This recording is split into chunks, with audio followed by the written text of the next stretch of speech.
એના કારણે કલ્યાણ જ્વેલર્સને હું પોઝિટિવ લઈને ચાલીશ. ચોથો સ્ટોક તમારે ધ્યાનમાં છે અપાર ઇન્ડસ્ટ્રી. અપાર ઇન્ડસ્ટ્રીમાં પણ તમે નજર કરશો તો ત્યાં પણ નોમુરા દ્વારા રેટિંગ આપવામાં આવેલા છે. રેટિંગ અપગ્રેડ કરેલા છે, સાથે ટાર્ગેટ જે છે એને પણ વધારેલા છે. તો એના કારણે અપાર ઇન્ડસ્ટ્રીને પણ હું પોઝિટિવ લઈને ચાલીશ. પછી નેક્સ્ટ સ્ટોકમાં તમે નજર કરશો સેન્ટ.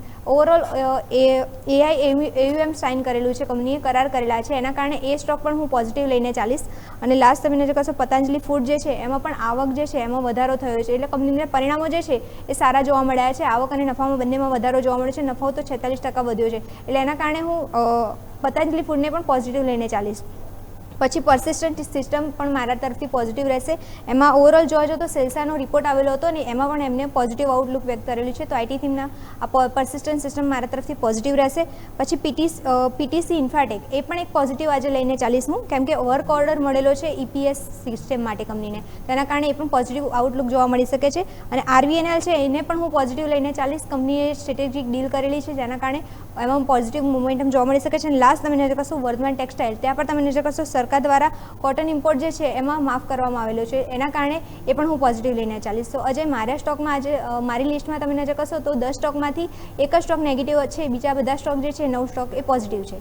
ઓકે, તો ક્વિકલી હવે મારા 10 સ્ટોકનું બી રિકેપ કરી લઉં. તો રિકેપમાં જોઈશું પરિણામવાળા stock Asian Paint, quarter 4 result, ખાસ કરીને જેના નંબર છે ઇન ગ્રીન હશે, ગ્લેનમાર્ક ફાર્મા નંબર જો અહીંયા બી મજબૂતી સાઇડ છે ઇન ગ્રીન લઈને ચાલશું. એનએમડીસી ઓવરઓલ જે મેટલ થીમમાં જો એનએમડીસીના નંબર બી જો બહુ જ બેસ્ટ જોવા મળે છે. માર્જિન નો ડાઉટ થોડા ફ્લેટ સાઇડ છે, પણ બાકી નંબર પોઝિટિવ છે ઇન ગ્રીન હશે. ઓલેક્ટ્રા ગ્રીન ટેક અહીંયા બી જો ઓર્ડર બુક વધી રહે છે, પણ નંબર્સ ખાસ કરીને જો અહીંયા બી પોઝિટિવ જોવા મળે છે, ઇન ગ્રીન લઈને ચાલશું.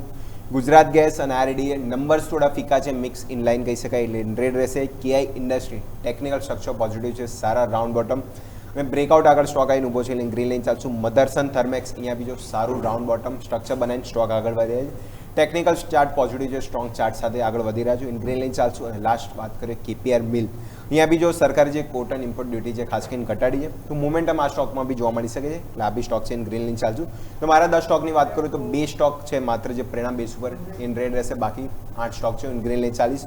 તો બેસ્ટ 20 સ્ટોક તમારા માટે રેડી કરી દીધી છે. નો ડાઉટ માર્કેટ મિક્સ છે, પણ આ 20 સ્ટોકમાં મોમેન્ટમ ખાસ કરીને જોવા મળી શકે છે. તો ખાસ કરીને વોચિસમાં એડ કરી દેજો, મોમેન્ટમ ખાસ ક્યાંથી જળવાઈ રહેશે.